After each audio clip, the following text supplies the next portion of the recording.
Hi hello ನಮಸ್ಕಾರ ವಿದ್ಯಾರ್ಥಿಗಳೇ. ಇವತ್ತೇನು ನೋಡ್ತಿದ್ವಿ ಅಂತಂದರೆ ಮರ್ಚೆಂಟ್ ನೇವಿ ರಿಕ್ರೂಟ್ಮೆಂಟ್ 2026 ಅಂದರೆ ಇದೇ ವರ್ಷ ಮರ್ಚೆಂಟ್ ನೇವಿ ರಿಕ್ರೂಟ್ಮೆಂಟ್ ಆಗಿದೆ. ಸೊ ಆಲ್ರೆಡಿ ಅಪ್ಲಿಕೇಶನ್ ಸ್ಟಾರ್ಟ್ ಆಗಿ ತುಂಬ ದಿನಗಳು ಕಳೆದಿವೆ. ಸೊ ಇನ್ನೂ ಜಸ್ಟ್ ನಿಮಗೆ 25 ಡೇಸ್ ಮಾತ್ರ ಇರೋದು. ಇದರಲ್ಲಿ ನಿಮಗೆ ನೋಡೋದಕ್ಕೆ ಟೋಟಲ್ ಆಗಿ 4,158 ಹುದ್ದೆಗಳು ಖಾಲಿ ಇದೆ. ಸೊ ಜಸ್ಟ್ 10th ಪಾಸ್ ಆದರೆ ಹಾಕ್ಬೋದು. ಸೊ ನಿಮಗೆ ಫರ್ ಮಂತ್ ಸ್ಯಾಲ್ರಿ 1.5 ಲ್ಯಾಕ್ ಅಂತ ಜಾಸ್ತಿ ಬರುತ್ತೆ. ಅದಕ್ಕಿಂತ ಮೊದಲು ನಮ್ಮ ಯೋಧಾಸ್ ಕ್ಲಾಸಸ್ನ ಸಬ್ಸ್ಕ್ರೈಬ್ ಮಾಡ್ಕೊಂಡಿಲ್ಲ, ಬೇಗ ಸಬ್ಸ್ಕ್ರೈಬ್ ಮಾಡ್ಕೊಂಡು ಸಪೋರ್ಟ್ ಮಾಡಿರಿ. ಫುಲ್ ಇನ್ಫಾರ್ಮೇಷನ್ ಈ ವಿಡಿಯೋದಲ್ಲಿ ತಿಳ್ಕೊಂಬರೋಣ ಬನ್ನಿ. ಸೊ ಓಕೆ ನೋಡ್ರಿ, ನಿಮಗೆ ಮರ್ಚೆಂಟ್ ನೇವಿ ಸ್ಟಾರ್ಟ್ ಆಗಿರೋದು. 1 ಸೆಕೆಂಡ್. Okay, welcome back. ನೋಡ್ರಿ, ನೀವು ನೋಡ್ತಿರೋ ಪೋಸ್ಟ್ ನೇಮ್ ಬಂದು ಮರ್ಚೆಂಟ್ ನೇವಿ ರಿಕ್ರೂಟ್ಮೆಂಟ್ 2026 ಅಂತ. ಅಂದರೆ ಇದೇ ವರ್ಷ ಮರ್ಚೆಂಟ್ ನೇವಿಯಲ್ಲಿ 4,000 ಅಧಿಕ ಹುದ್ದೆಗಳು ಕರೆದಿದ್ದಾನೆ. ಸೊ ನೋಡ್ರಿ, 18ನೇ ತಾರೀಕು ಮೇಯಲ್ಲಿ ಕರೆದಿದ್ದಾನೆ. ಓಕೆ, ಒನ್ ಬೈ ಒನ್ ನೋಡ್ಕೊಂಬರೋಣ. 4,158 ಪೋಸ್ಟ್ಗಳಿವೆ. ಸೊ ಮೊದಲನೇದಾಗಿ ಶಾರ್ಟ್ ಆಗಿ ನೋಡ್ಕೊಂಬರೋಣ. ಆಮೇಲೆ ಸೊ PDF ವೈಸ್ ನಿಮಗೆ ಎಲ್ಲ ಡಿಕ್ಲೇರ್ ಆಗಿ ಹೇಳ್ಕೊಡ್ತೀನಿ. ಮೊದಲನೇದಾಗಿ ನೋಡೋದಾದರೆ ಅಪ್ಲಿಕೇಶನ್ ಸ್ಟಾರ್ಟ್ ಬಂದು 18/5/2026 ಅಪ್ಲಿಕೇಶನ್ ಸ್ಟಾರ್ಟ್ ಆಗಿದೆ. ಸೊ ಲಾಸ್ಟ್ ಡೇಟ್ ಬಂದು ಅಂದರೆ ಇದೇ ತಿಂಗಳು 30ನೇ ತಾರೀಕು ಲಾಸ್ಟ್ ಡೇಟ್ ಆಗಿದೆ. ಸೊ ಎಕ್ಸಾಮ್ ಫೀ ಕಟ್ಟೋದಕ್ಕೆ ಅದು 30 ತಾರೀಕು ಲಾಸ್ಟ್ ಡೇಟು. ಇನ್ನು ಎಕ್ಸಾಮ್ ಡೀಟೇಲ್ಸ್ ಅದೆಲ್ಲ ಪ್ರತಿಯೊಂದು ಹೇಳ್ಕೊಡ್ತೀನಿ. ಎಕ್ಸಾಮ್ ಯಾವಾಗ ನಡೆಯುತ್ತೆ ಅಂತ ಹೇಳ್ಕೊಡ್ತೀನಿ. ಸೊ ಜನರಲ್ ಅವರಿಗೆ ಎಲ್ಲರಿಗೂ ₹100 ಇದೆ ಎಕ್ಸಾಮ್ ಫೀ ಬಂದು. ಸೊ ಅದಾದ ನಂತರ ಸ್ವಲ್ಪ ಸ್ಕ್ರೋಲ್ ಡೌನ್ ಮಾಡಿದ್ರೆ ಸೊ ನಿಮಗೆ ಏಜ್ ಸ್ವಲ್ಪ ಡಿಫ್ರೆಂಟ್ ಆಗುತ್ತೆ. ಅಂದರೆ 17.5 ವರ್ಷದಿಂದ 27 ವರ್ಷ ಅಂತ 25 ವರ್ಷ ಇದೆ ಅದು. ಸೊ ನಿಮಗೆ ನಾನು ಹೇಳ್ಕೊಡ್ತೀನಿ. ಸೊ ಮೊದಲೇ ಎಕ್ಸಾಮ್ ನೋಡೋದಾದರೆ ಸೊ 10th ಮೇಲೆ ಯಾವುದು 12th ಮೇಲೂ ಹೇಳ್ಕೊಡ್ತೀನಿ. ಸೊ ಮೊದಲೇ ನಿಮ್ಗೆ ಹೈಟ್ ನೋಡೋದಾದ್ರೆ 157 ಹೈಟ್ ಬೇಕು. ಸೊ 157 ಸೆಂಟಿಮೀಟರ್ ಹೈಟ್ ಬೇಕು. ಅದಾದ ನಂತರ ಎಕ್ಸಾಮ್ ನೋಡಿದ್ರೆ ಡ್ಯೂರೇಷನ್ ನೋಡಿದ್ರೆ 120 ನಿಮಿಷ ಟೈಮ್, ಅಂದರೆ 2 ಗಂಟೆ ಟೈಮ್ ಕೊಡ್ತಾನೆ.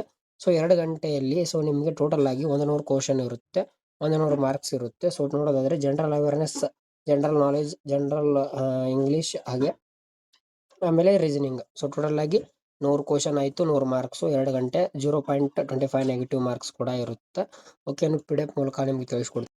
So okay, Merchant navy so ಕರೆಕ್ಟಾಗಿ ನೋಡ್ಕೊಂಬರೋದಾದ್ರೆ ನೋಡ್ರಿ, ಇದು PDF ನಿಮಗೆ ಫ್ರೀಯಾಗಿ ವಾಟ್ಸಪ್ಪಲ್ಲಿ ಸಿಗುತ್ತೆ, ಜಾಯ್ನ್ ಆಗ್ರಿ.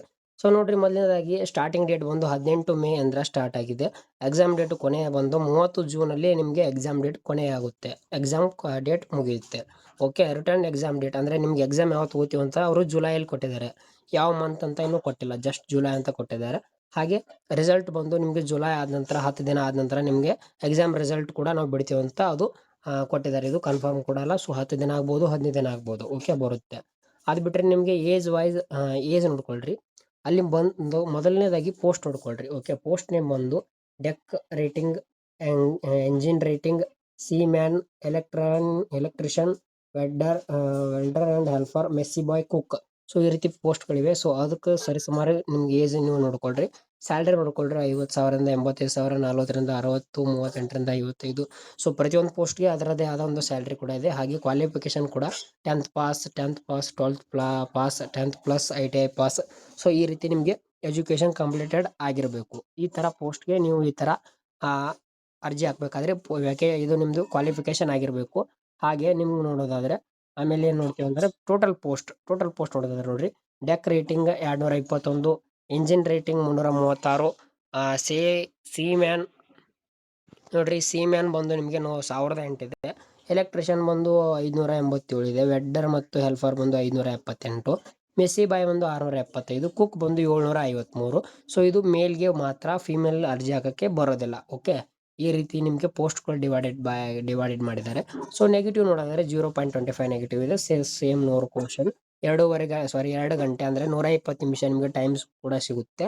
General awareness, GK, reasoning, English, general knowledge. ನೋಡ್ರಿ, ಮೊದಲನೇದಾಗಿ ಜನರಲ್ ಅವೇರ್ನೆಸ್ ಅಂದರೆ GK, ಜನರಲ್ ನಾಲೆಜ್ ಅಂದರೆ science knowledge, GK, science, English, reasoning. Okay, mathematics ಇದರಲ್ಲಿ ಬರಲ್ಲ, ಅದರ ಬದಲು ರೀಸನಿಂಗ್ ಬರುತ್ತೆ. ಆಪ್ಟಿಟ್ಯೂಡ್ ಆ್ಯಂಡ್ ರೀಸನಿಂಗ್ ಅಂದರೆ ಮ್ಯಾಥಮೆಟಿಕ್ಸ್ ಕೂಡ ಮಿಕ್ಸ್ ಆಗುತ್ತೆ. ಓಕೆ, ಈ ರೀತಿ ನಿಮಗೆ ಎಕ್ಸಾಮ್ ಪ್ಯಾಟರ್ನ್ ಕೂಡ ಇದೆ. ಇನ್ನು ನೀವು ಅಮೌಂಟ್ ನೋಡಿದ್ರೆ ಒಬ್ಬರಿಗೆ 100 ಫೀ ಆಗುತ್ತೆ. ಅಂದರೆ ಡಿ ಬಂದು ₹100 ಆಗುತ್ತೆ. 10th ಮತ್ತು 12th ಆದರೂ ಹಾಕ್ಬೋದು. ಸೊ ಎಕ್ಸಾಮ್ ಒಂದು ಇಂಗ್ಲೀಷ್ ಮತ್ತು ಹಿಂದಿಯಲ್ಲಿ ಕೂಡ ಕಂಡಕ್ಟ್ ಕೂಡ ಮಾಡ್ತಾರೆ. ಎಕ್ಸಾಮ್ ಹಿಂದಿ ಮತ್ತು ಇಂಗ್ಲೀಷ್ನಲ್ಲಿದೆ, ಕನ್ನಡದಲ್ಲಿಲ್ಲ. ಒಂದು ಕ್ವಶನ್ಗೆ 1 marks. No mark would be awarded for unattempted question. ಅಂದರೆ ನೀವು ಯಾವ ಕ್ವಶನ್ಗೆ ಟಿಕ್ ಹಾಕಿರಲ್ಲ ಅಲ್ಲಿ ಮಾರ್ಕ್ಸ್ ಬರಲ್ಲ. ಇದು CBT ಎಕ್ಸಾಮ್ ಆಗುತ್ತೆ. ಓಕೆ, CBTಯಲ್ಲಿ ಎಕ್ಸಾಮ್ ನಡೆಯುತ್ತೆ. ಯಾವುದೇ ರೀತಿ OMR ಸೀಟ್ ಸಿಗಲ್ಲ. ಇನ್ನು ಎಕ್ಸಾಮ್ ಸೆಂಟರ್ ಕಡೆ ನೋಡ್ಕೊಂಬರೋದಾದ್ರೆ ನಮ್ಮ ಮೇನ್ ಕರ್ನಾಟಕ ಬಂದರೆ ಕರ್ನಾಟಕ ಮತ್ತು ಕೇರಳ ಎರಡು ಸಬ್ ಡಿವೈಡ್ ಅಂದರೆ ಎರಡು ಸ್ಟೇಟ್ಗಳು ಕೂಡಿವೆ. ಎರಡು ಸ್ಟೇಟ್ಗಳು ಸೇರಿ ಎಕ್ಸಾಮ್ ಸೆಂಟರ್ ಕೊಟ್ಟಿದೆ. ಕರ್ನಾಟಕದಲ್ಲಿ ಮುಖ್ಯವಾಗಿ ನೋಡೋದಾದ್ರೆ ಬೆಂಗಳೂರು ಮತ್ತು ಮೈಸೂರು ಎರಡೇ ಸೆಂಟರ್ ನಿಮಗೆ ಸಿಗ್ತವೆ. ಇನ್ನು ಕೇರಳದಲ್ಲಿ ಬರೋದಾದರೆ ಎರ್ನಾಕುಲಂ, ಕಣ್ಣೂರ್, ತಿರುವನಂತಪುರಂ. ನೀವು ಕರ್ನಾಟಕದಲ್ಲಿದ್ದು ಸೊ ಕೇರಳದಲ್ಲಿ ಹಾಕ್ಬೋದು ಎಕ್ಸಾಮ್ ಸೆಂಟರ್, ಕೇರಳದವರು ಕರ್ನಾಟಕದಲ್ಲಿ ಹಾಕ್ಬೋದು. ಸೊ ಈ ರೀತಿ ನಿಮಗೆ ಅವಕಾಶ ಕೂಡ ಕೊಟ್ಟಿದ್ದಾರೆ. ಈ ರೀತಿ ನೀವು ನಿಮ್ಮ ಎಕ್ಸಾಮ್ ಸೆಂಟರ್ ಕೂಡ ಹಾಕ್ಬೋದು. ನೋಡ್ರಿ ಈ ಥರ ನಾವು ಕ್ಲಾಸ್ ಹೇಳ್ಬೇಕಾದ್ರೆ ಈ ಥರ ಆಗುತ್ತೆ. ಸೊ ಇರಲಿ ಅದು ಬಿಡ್ರಿ. ನೋಡ್ರಿ ಹೌ ಟು ಅಪ್ಲೈ ಅಂತ ಇದೆ. ಸೊ ನೋಡ್ರಿ ಹೌ ಟು ಅಪ್ಲೈ ಅಂತ ಇದ್ದಲ್ಲಿ ಸೊ ಇದೊಂದು ಲಿಂಕ್ ಕೊಟ್ಟಿದ್ದಾರೆ. ಸೊ ನಾನು ನಿಮಗೆ ಲೈವ್ ಮೂಲಕ ಲಿಂಕ್ ಮೇಲೆ ಕ್ಲಿಕ್ ಮಾಡ್ತೀನಿ. ಏನಿಲ್ಲ, ಈ ಒಂದು ಲಿಂಕ್ ಮೂಲಕ ನಾನು ಲಿಂಕ್ ಕೊಟ್ಟಿರ್ತೀನಿ. ಸೊ ಈ ಒಂದು ಲಿಂಕ್ ಮೂಲಕ ನೀವು ಅಪ್ಲಿಕೇಶನ್ ಕೂಡ ಹಾಕ್ಬೋದು. ಇಲ್ಲ ಅಂತಂದರೆ ನಿಮ್ಮ ಡೈರೆಕ್ಟ್ ಹತ್ತಿರದ ಒಂದು ಆನ್ಲೈನ್ ಸೆಂಟರ್ ಏನಿರುತ್ತೆ ನೋಡ್ರಿ ಅಲ್ಲಿ ಹೋಗಿ ನೀವು ಅಪ್ಲೈ ಕೂಡ ಮಾಡ್ಬೋದು. ಸೊ ಯಾಕಂದರೆ ಫೋಟೋಗ್ರಾಫಿ ಇರುತ್ತೆ, ಸಿಗ್ನೇಚರ್ ಇರುತ್ತೆ, ಪ್ರತಿಯೊಂದು ಡೀಟೇಲ್ಸ್ ಸ್ಕ್ಯಾನ್ ಇರುತ್ತೆ. ಆದ್ದರಿಂದ ಆದಷ್ಟು ಒಂದು 50 ರೂಪಾಯಿ ಜಾಸ್ತಿ ಹೋಗ್ತವೆ. ಆದ್ದರಿಂದ ಆಲ್ಮೋಸ್ಟ್ ಎಲ್ಲರೂ ನಿಮ್ಮ ಹತ್ತಿರದ ಆನ್ಲೈನ್ ಸೆಂಟರ್ಗೆ ಹೋಗ್ರಿ. ಓಕೆ, ಮತ್ತು ನೋಡ್ರಿ ರಾಂಗ್ ಇನ್ಫಾರ್ಮೇಷನ್ ಕೊಟ್ಟರೆ ಅದು ತೊಗೊಳ್ಳೋದಿಲ್ಲ, ಆಕ್ಸೆಪ್ಟ್ ಆಗೋದಿಲ್ಲ, ರಿಜೆಕ್ಟ್ ಆಗುತ್ತೆ ಅಂತ ಕೊಟ್ಟಿದ್ದಾರೆ. ಅಂದರೆ ತುಂಬ ಕೇರ್ಫುಲ್ಲಾಗಿ ಹಾಕಬೇಕು. ಓಕೆ, 18ರಿಂದ ಇದೇ ತಿಂಗಳು 30ನೇ ತಾರೀಕು ಲಾಸ್ಟ್ ಡೇಟು. 100 ರೂಪಾಯಿ ಫೀ ಇದೆ. ಆಮೇಲೆ ಸೆಲೆಕ್ಷನ್ ಆಫ್ ಕ್ಯಾಂಡಿಡೇಟ್ಸ್ ಅಂದರೆ ಯಾವ ರೀತಿ ಸೆಲೆಕ್ಷನ್ ಮಾಡ್ತಾರೆ. ಆ candidate has to first appear for a written exam, written ಟೆಸ್ಟ್ಗೆ ಪ್ರಿಪೇರ್ ಆಗಬೇಕು. ಆದ ನಂತರ candidate who qualify written test ಅದಾದ ನಂತರ ಸೊ ನೋಡ್ರಿ personal round with guardian. So ಇದೆಲ್ಲ ನೀವು ನೋಡ್ಕೊಳ್ಬೇಕು. ಎಕ್ಸಾಮ್ ಡೇಟ್ ಕೂಡ ಕೊಡ್ತಾರೆ. ಸೊ ಈ ರೀತಿ ನಿಮಗೆ ಇದರಲ್ಲಿ 6x6 ಐ ಟೆಸ್ಟ್ ಇರುತ್ತೆ, ಮೆಡಿಕಲ್ ಟೆಸ್ಟ್ ಅದು. ಸೊ ಇಷ್ಟೆಲ್ಲ ಆದ ನಂತರ ಸೊ ಇಷ್ಟೆಲ್ಲ ನಿಮಗೆ ಅವರೊಂದು ನೋಟಿಫಿಕೇಶನ್ ಕೊಟ್ಟಿದ್ದಾರೆ.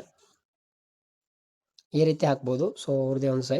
ಸೊ ಫೈನಲ್ ಆಗಿ ಇಷ್ಟೆಲ್ಲ ಕಂಪ್ಲೀಟ್ ಆಯಿತು. ನಿಮ್ಗೆ ಏನಾದರೂ ಡೌಟ್ ಇದ್ದರೆ, ಮರ್ಚೆಂಟ್ ನೇವಿ ಬಗ್ಗೆ ಡೌಟ್ ಇದ್ದರೆ ನಾನು ಕ್ಲಾಸ್ ಕೂಡ ಮಾಡಿ ಹಾಕ್ತೀನಿ. ಮರ್ಚೆಂಟ್ ನೇವಿ ಬಗ್ಗೆ ಕಂಪ್ಲೀಟ್ ಅಂದರೆ subject subject wise important question class ಕೂಡ ಮಾಡಿ ಹಾಕ್ತೀನಿ. ಸೊ ನಿಮಗೆ ತುಂಬ ಯೂಸ್ ಆಗುತ್ತೆ. Okay, thank you for watching. ಏನಾದರೂ ಡೌಟ್ ಇದ್ದರೆ ಹೇಳ್ರಿ. ಮತ್ತೆ ಮುಂದಿನ ವಿಷಯಗಳ ಧನ್ಯವಾದಗಳು. ಜೈ ಹಿಂದ್, ಜೈ ಕರ್ನಾಟಕ.